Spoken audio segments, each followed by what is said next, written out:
Bonjour, je m'appelle Bernard Vonnet, je suis membre du club, du Marlin Club, et j'organise des concours de pêche au spinning ou à la mouche. Aujourd'hui, on va essayer de pêcher dans le Grand Cus de Sac-Marin et attaquer une zone qui est juste derrière nous, au ras des fenaisons.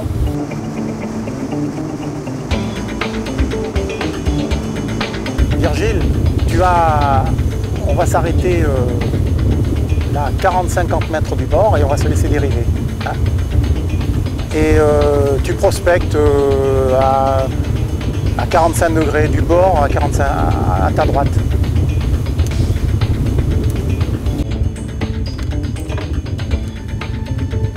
N'hésite pas à jeter très loin, hein, le plus loin possible.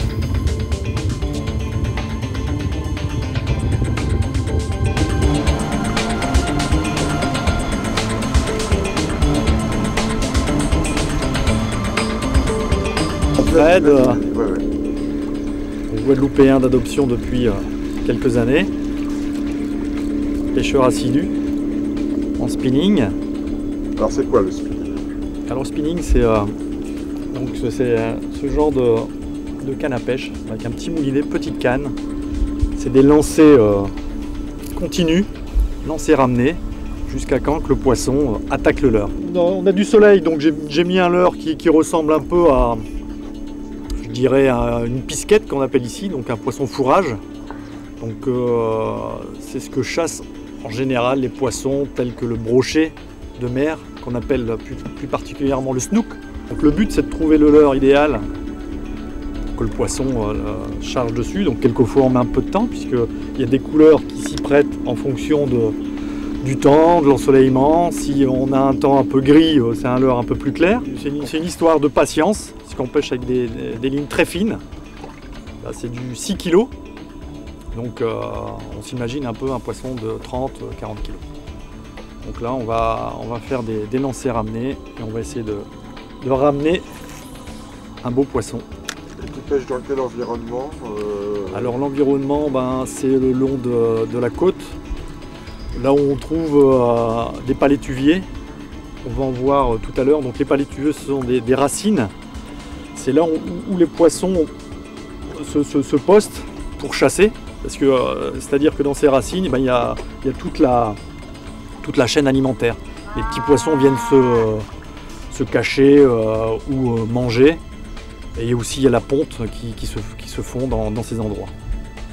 Et le but, c'est de se rapprocher le plus près de la racine parce que quelquefois la mer est à l'intérieur, donc nous on ne peut pas y accéder, ça rentre jusqu'à 3, 4, voire 5 mètres de profondeur.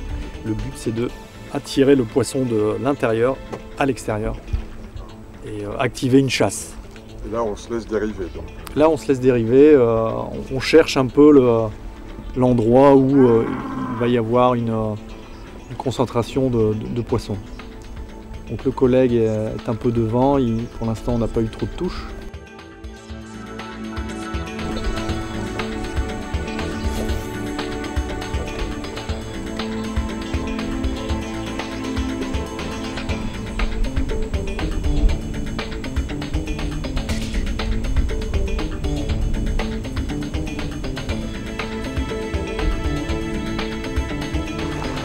Voilà, une chasse.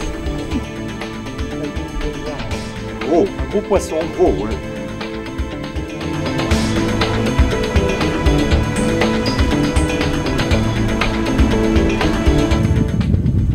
Bon là, on va attaquer le coin de pêche, la zone de pêche snook. Il y a à peu près une quarantaine de centimètres de profondeur, entre 40 et 80 cm de profondeur. Et on pêche avec des cannes de spinning, et des moulinets, des petits moulinets. On utilise de la tresse et des leurres souples en général, parce que sur des profondeurs aussi petites, on va utiliser des leurres souples et avec une action de pêche particulière. Voilà, donc Virginie est déjà en train d'attaquer. Et le spinning, en fait, qu'est-ce que c'est? C'est simplement de la pêche au lancer. Voilà, tout simplement. Et on va utiliser, tout à l'heure on verra, des leurres différents, des leurres souples, des leurres des nageurs, des leurres de surface, des poppers. Et dans la journée, on va sur certaines zones attaquer des zones à la mouche. Et on en parlera un peu plus tard si vous le voulez. Il y a du mulet. Il y a du mulet. Il y a un peu d'activité, on va dire. Les eaux sont troubles. Donc il va falloir utiliser des... Ça c'est un avis, c'est personnel. Des leurres un peu flash. Pour, en espérant que nos amis, les snooks, soient là.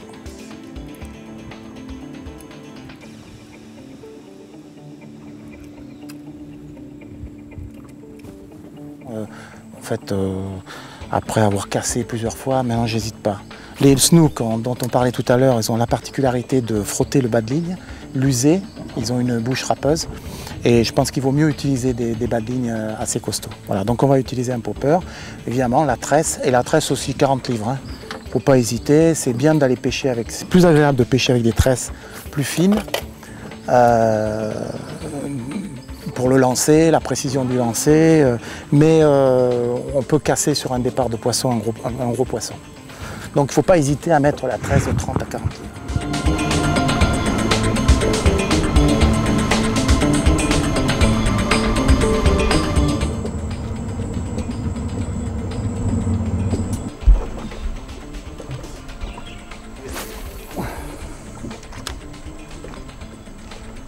Ça y est, c'est une petite.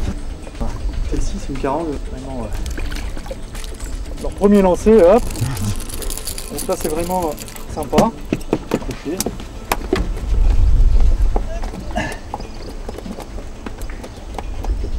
Alors, il y a une possibilité aussi, justement, ça, c'est le poisson idéal pour faire un appât au vif. Donc, c'est-à-dire que là, on met un hameçon dans le haut de. Bon, là, il est tombé. Et puis on le laisse couler et on se met en dérive. Donc là ça nous permet de... C'est pour le brochet. Pour le brochet, ouais. Mais surtout le tarpon qui lui vient l'engager. Directement dessus. Tout à fait. Et donc là c'est déjà le poisson beaucoup plus gros. Hein.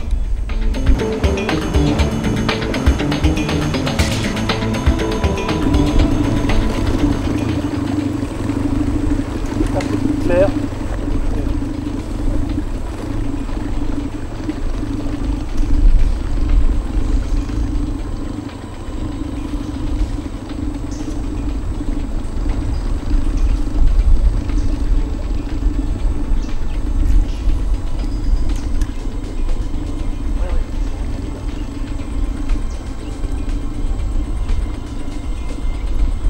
Voilà, bon,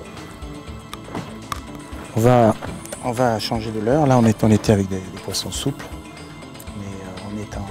Mais aujourd'hui, il y a beaucoup. L'eau elle est vraiment marron. Donc Virgile va rester avec son rapala. Je vais quitter mon souple et je vais monter un petit popper pour voir s'il y a des attaques en surface. Alors évidemment, le popper, l'avantage du popper, il y a souvent beaucoup de décrochage et tout, mais on a l'attaque du poisson à la surface. Et puis c'est une pêche très agréable pour le pêcheur lui-même et le spectateur, puisque il y a une action de pêche du leurre en surface. Et moi j'adore, hein, j'adore. Mais évidemment il faut qu'il y ait du poisson. Et j'adore ce type de pêche. Donc voilà. Je fais un nœud parfait pour faire ce peu sur mon bas de ligne. Alors moi j'utilise du fluocarbone, enfin moi, tous les pêcheurs en général, récréatifs, tous les pêcheurs sportifs utilisent du fluocarbone. Vous allez me dire, il est un peu gros, mais j'hésite pas à mettre du 25-30 grammes. En mer, c'est pas très grave. On a un bas de ligne un peu gros, mais si on tombe sur un gros poisson, en fait, après avoir cassé plusieurs fois, maintenant j'hésite pas. Donc on va utiliser un popper, évidemment la tresse, et la tresse aussi 40 livres. Hein. Faut pas hésiter, c'est bien d'aller pêcher avec. C'est plus agréable de pêcher avec des tresses plus fines. Pour le lancer, la précision du lancer, mais on peut casser sur un départ de poisson un gros poisson. Donc il ne faut pas hésiter à mettre la tresse de 30 à 40 livres. Surtout en pêche tropicale. Hein. Donc là on voit le popper dans l'eau, évidemment. Et c'est beaucoup plus sympa comme pêche parce que c'est une pêche à vue. Quand le carnassier va attaquer, on le verra monter sur le leurre, sur le popper. Donc le popper, la particularité du popper, c'est de faire du bruit à la surface. Et le carnassier va entendre ce bruit.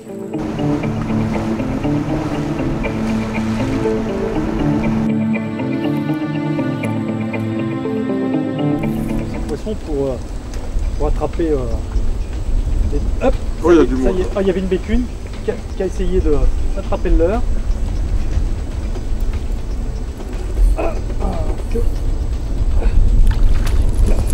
Petite bécune qui nous fait un petit saut.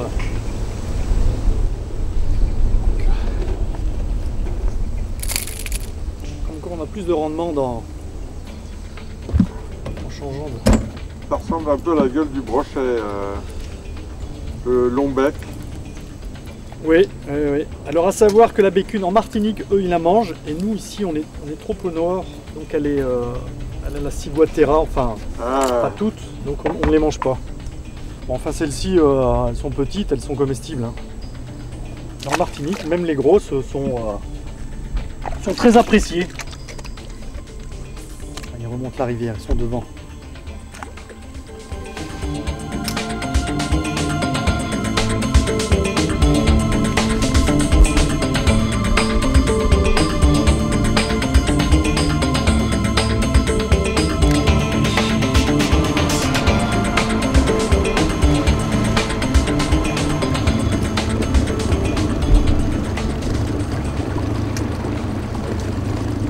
L'eau est plus jolie déjà, hein. Elle est plus propre.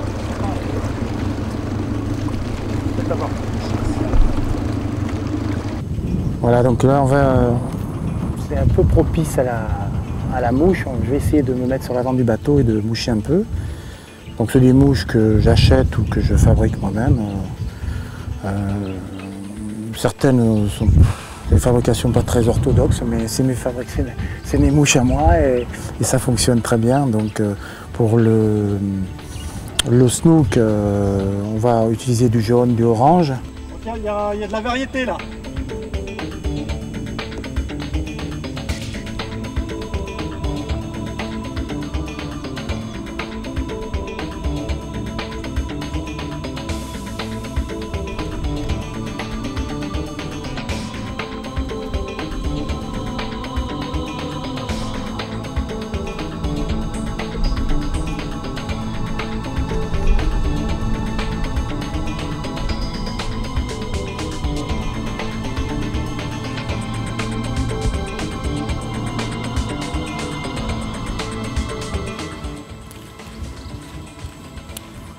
Je suis obligé de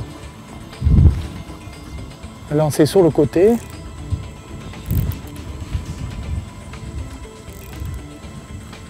Bon, c'est un peu contraignant parce qu'il y a du vent.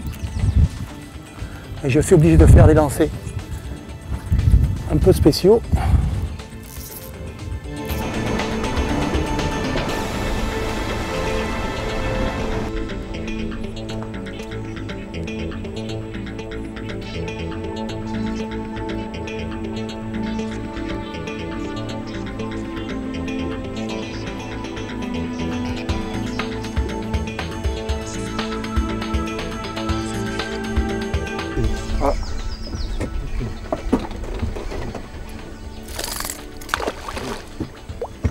Un beau petit saut. Là. Je comprends pourquoi elle a fait un beau saut, parce qu'elle a carrément avalé le leurre.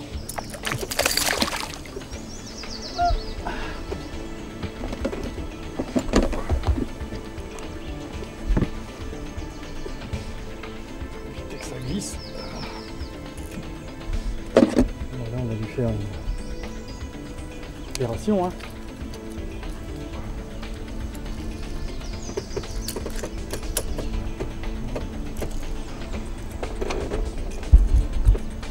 Gourmand là.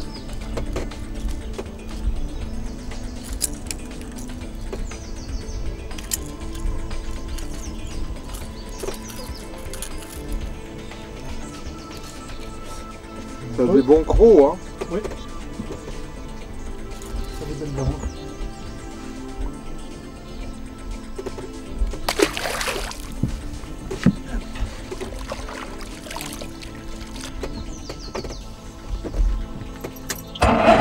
Ça va quand même. Généralement on n'aime pas trop parce que ça casse les fils et les leurres aussi. Ouais, Toujours vérifier un peu le matériel avant de remettre à l'eau. Il est pas toujours en bonne.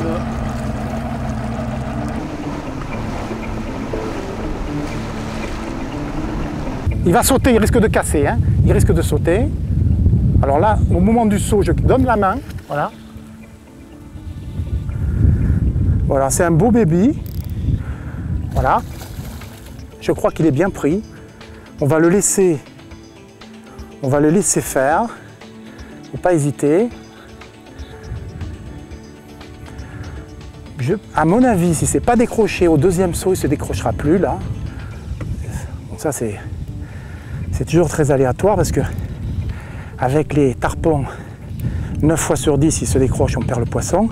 Mais là, ça vous donne l'occasion de regarder. Il y en a d'autres à côté, il y en a un autre qui suit. Ils ne sont pas du tout affolés, ils sont une bande. Là, il y en a 5 ou 6. On va essayer de les remonter à bord. Et donc, ce qui est amusant, évidemment, c'est d'en prendre un à la mouche. Hein. Donc, on va le laisser se fatiguer, repartir. C'est de maîtriser la fin. Il est bien pris. La mouche est dans sa gueule. Vous voyez que donc là, je ne vais pas hésiter à mettre du 30 livres en bas de ligne, ou du 40 peut-être. Ah, voilà, hop là. Et voilà, un beau tarpon, un beau baby à la mouche. C'est très agréable de pêcher ce type de poisson à la mouche.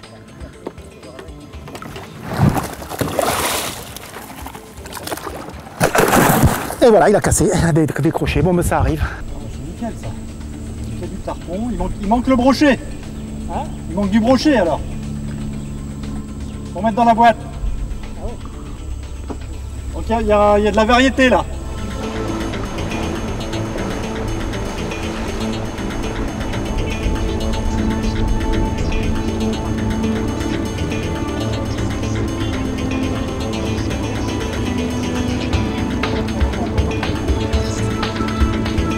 Autre chose. Donc là on va essayer d'attraper du brochet, c'est une zone qui est propice à ce poisson. Donc c'est dans très peu d'eau, c'est des eaux un peu boueuses. Donc il vient dedans, il en profite. Parce que lui il a une bonne vue je pense. Et ça lui permet de chasser tranquillement. Là on a quitté la mangrove ou on est plutôt sur le lagon Oui, on a quitté la mangrove, mais enfin on l'a quand même tout autour. Et on est sur le vieux bourg Abîme. Donc c'est un petit port de pêche typique quoi. Et donc là on vient régulièrement pêcher nos brochets ici sur cette zone. Alors c'est pas les mêmes brochets qu'on trouve en métropole, évidemment. Oui, ils ressemblent beaucoup. Ils ressemblent beaucoup aux brochets de métropole d'eau douce. Et c'est pour ça qu'il faudrait qu'on en fasse un pour avoir ça à l'image. Donc on va essayer.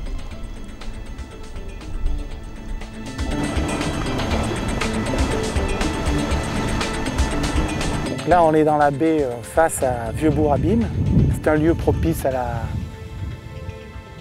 au brochet de mer, enfin au snook. D'autres poissons aussi, mais l'eau laiteuse se prête à la présence de snook. Il y a derrière les fenaisons qu'on a sur notre gauche, il y a un marécage, une sortie d'eau douce. Donc ce mélange d'eau douce et d'eau salée plaît à ce poisson. Bon, c'est pas très actif, il y a eu une petite attaque.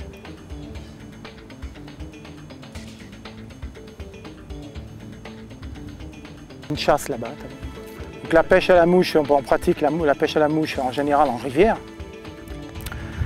avec une soie, un moulinet simple. Là, pour la mer, on utilisera une canne à mouche de 9 pieds, un moulinet assez gros pour avoir une réserve de backing assez importante au cas s'il y a un gros poisson, il y a un départ de gros poisson. Et la technique est la même qu'en rivière, sauf qu'en mer, il faut pouvoir allonger ses lancers. Et pour ça, on va dépasser un peu le jet qu'on a naturellement, le jet qu'on utilise en rivière, en utilisant la double traction. Enfin bon, là, c'est pas très approprié, il y a du vent. Et si vous ne maîtrisez pas la double traction à la pêche à la mouche en mer, vous serez limité dans la distance de lancer.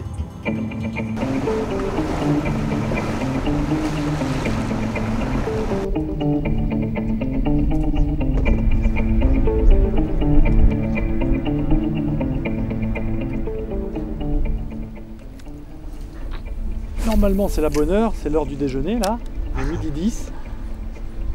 C'est les gros là.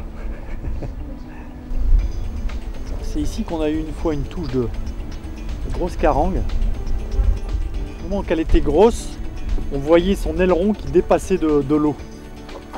Donc on imagine la taille. Et elle nous a emmenés au large. Ça a duré une bonne demi-heure quoi. Et le poisson malheureusement a cassé. Aïe. C'était le poisson de l'année je pense. Ça va être l'heure du punch hein.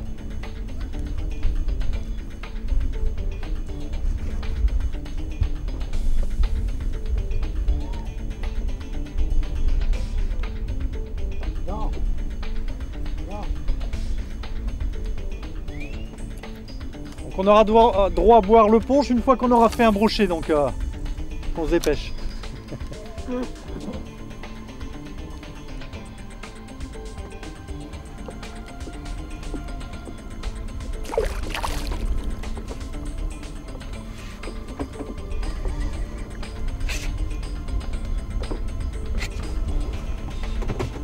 Hop là, il est bien pris. Voilà, c'est un petit, hein. Pour montrer que ça ressemble à un peu un brochet de métropole. On voit bien cette bouche qu'il a, qui est quand même assez énorme pour la taille. Oh là là. Et encore là, c'est un petit brochet. C'est un joli poisson, très comestible. Donc le snook, son vrai nom.